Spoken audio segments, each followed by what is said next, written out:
Hi friends, ഇന്ന് നമ്മൾ നമ്മുടെ കുടുംബ അമ്പലത്തിലേക്കാണ് പോണത്.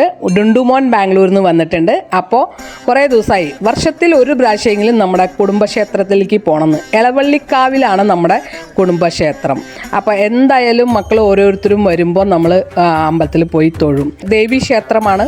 അതുമല്ല സ്പെഷ്യലി ഇപ്പോൾ നവരാത്രിയൊക്കെ ആയ കാരണം ദേവീക്ഷേത്രം സന്ദർശിക്കുന്നത് ഭയങ്കര നല്ലതാണ്. അതുമല്ല കുടുംബക്ഷേത്ര ദേവി പ്രസാദിച്ച് കഴിഞ്ഞാൽ എല്ലാ കാര്യങ്ങളും നമ്മുടെ ഭംഗിയാവാറുള്ളൂ. ഈ വിഗ്രഹം ഇത് തമിഴ്നാട്ടിൽ ഉണ്ടാക്കിയിട്ടാണ് കൊണ്ടുവന്നത്.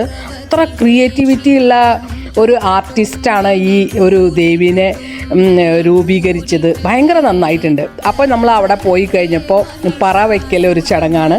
നല്ല ഒരു കാര്യമാണ്. നമ്മുടെ കുടുംബത്തിന് അല്ലെങ്കിൽ നമ്മുടെ ഫാമിലിക്ക് നല്ല സന്തോഷമൊക്കെ കിട്ടും. ഡുണ്ടുമോൻ്റെ അമ്മും മനുവും കൂടിയിട്ട് ഞങ്ങളെല്ലാവരും കൂടിയിട്ട് ഒരു മഞ്ഞൾ പറയാണ് വെച്ചത്. ദേവിക്ക് മഞ്ഞൾ ഭയങ്കര ഇഷ്ടമാണ്.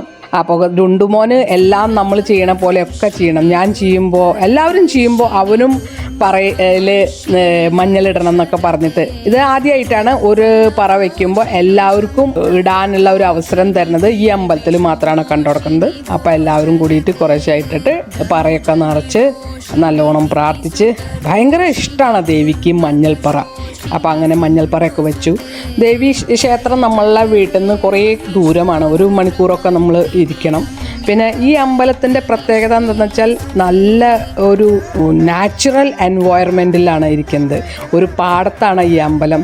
നല്ല ഭംഗിയുള്ള ഒരു ക്ഷേത്രമാണ്. കുറേ പാമ്പും കാവൊക്കെ ഉണ്ട്. പിന്നെ നമ്മൾ കാണാത്ത പണ്ടത്തെ ഒരു ഇതുപോലെ ഈ കുട്ടികൾക്കൊക്കെ കണ്ണ് പറ്റി കഴിഞ്ഞിട്ടുണ്ടെങ്കിൽ എന്തോ നാവൂര് പാടുക, ഇത് പാടത്ത് കണ്ട എന്തൊരു ഭംഗിയുള്ള സ്ഥലമാണ്. നാച്ചുറൽ എൻവയോൺമെൻറ്റ് കാണാൻ ഇപ്പോൾ ഭയങ്കര ബുദ്ധിമുട്ടാണ്. അതുകൊണ്ടാണ് ഞാൻ എപ്പോഴും നാച്ചുറൽ എൻവയോൺമെൻറ്റിനെ ഇഷ്ടപ്പെടുന്നത്. കാരണം വെച്ചാൽ പ്രകൃതിയെ നമ്മൾ സംരക്ഷിച്ചാലാണ് നമുക്ക് എല്ലാം കിട്ടുക. ഇപ്പോൾ കുറേ ഫോട്ടോസൊക്കെ എടുത്തു. അങ്ങനെ നമ്മൾ നല്ല ഭംഗിയായിട്ട് തൊഴുത് തിരിച്ചു വന്നു. ഈ ദേവിയാണ്, ഇതാണ് രൂപം. അങ്ങനെ നമ്മുടെ എളവള്ളിക്കാവിൽ എൻ്റെ കുടുംബക്ഷേത്രത്തിൽ പോയ അനുഭവം നിങ്ങളുമായിട്ട് പങ്കുവയ്ക്കാനും, അതുമല്ല ചൊവ്വാക്കാവ് എന്നാണ് ഈ അമ്പലത്തിൻ്റെ സ്പെഷ്യാലിറ്റി.